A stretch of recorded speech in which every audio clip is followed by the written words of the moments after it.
नमस्कार दोस्तों, मैं आप सभी का अपना गौरव विक आपके सवाल नामक श्रृंखला में आज के इस भाग में आपका स्वागत करता हूं। आज के प्रश्न को लेने से पहले मैं आप सभी के मंगल हेतु परमपिता परमात्मा के चरणों में प्रार्थना करता हूं। आइए लेते हैं आज का प्रश्न। आज का प्रश्न हमारे एक व्यूअर ने पूछा है और लिखा है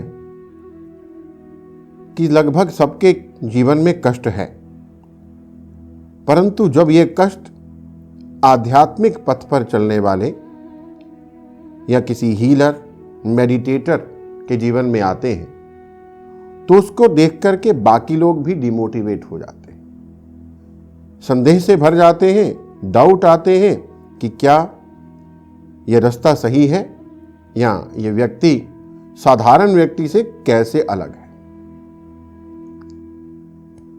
दोस्तों,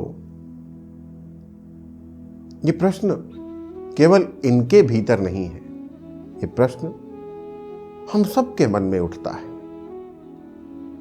कभी ना कभी जरूर उठा होगा।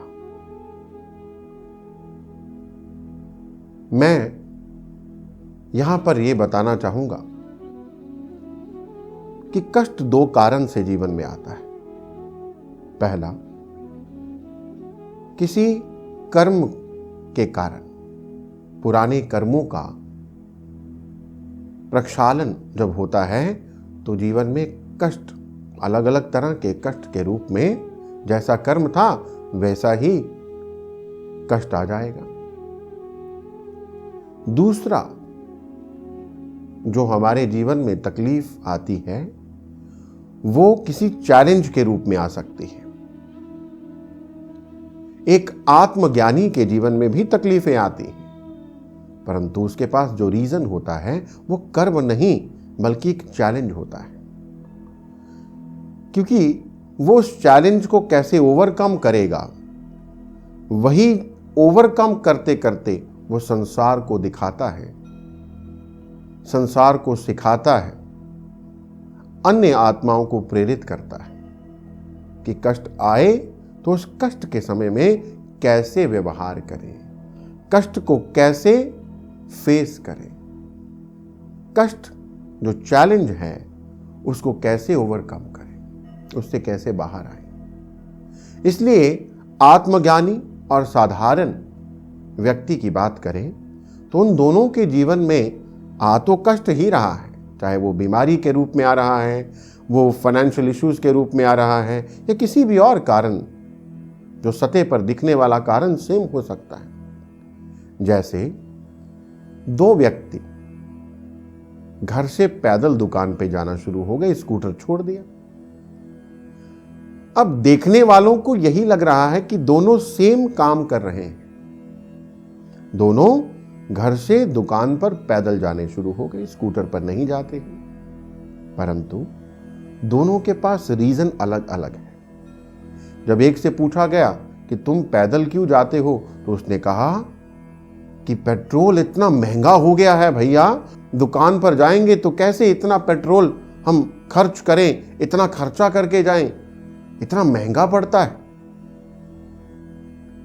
दूसरे से जब ये पूछा गया कि आप दुकान पर पैदल जाते हैं तो क्या कारण है, दूसरे ने बताया कि मैं पैदल इसलिए जाता हूं कि सारा दिन तो दुकान पर निकल जाता था, शहर में लोगों से मुलाकात ही नहीं होती है, तो इसलिए पैदल जाता हूं तो रास्ते में मिलता हूं कभी किसी से और राम सलाम करता हुआ दुकान पर पहुंच जाता हूं, सबसे हालचाल पूछना भी हो जाता है और दुकान पर भी पहुंच जाता हूं।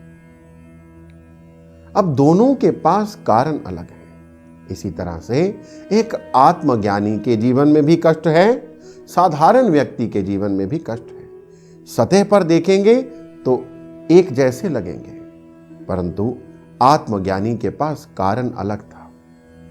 उसके जीवन में यह कष्ट एक चैलेंज के रूप में आया, ताकि वो इस चैलेंज को फेस करे, चैलेंज से बाहर आए और उस प्रोसेस को और लोग जब देखें तो उससे सीखें।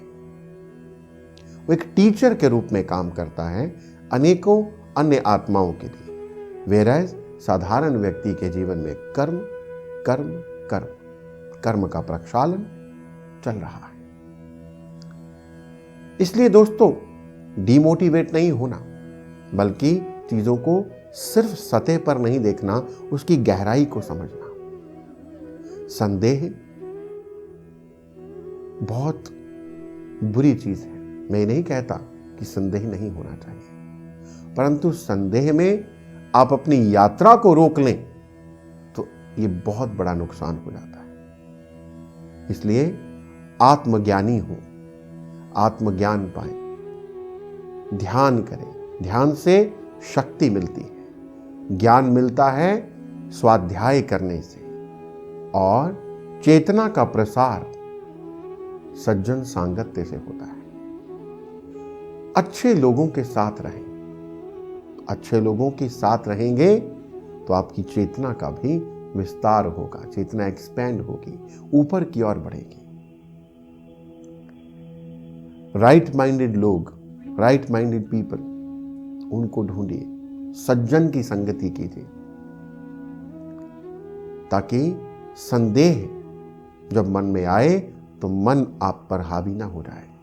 आप अपनी शक्ति, अपने ज्ञान और अपने इर्द गिर्द सज्जन की ऊर्जा से उस संदेह से बाहर आ जाए।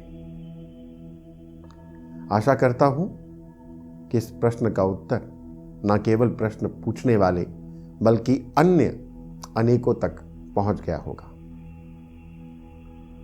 जिज्ञासा होना बुरी बात नहीं होती दोस्तों।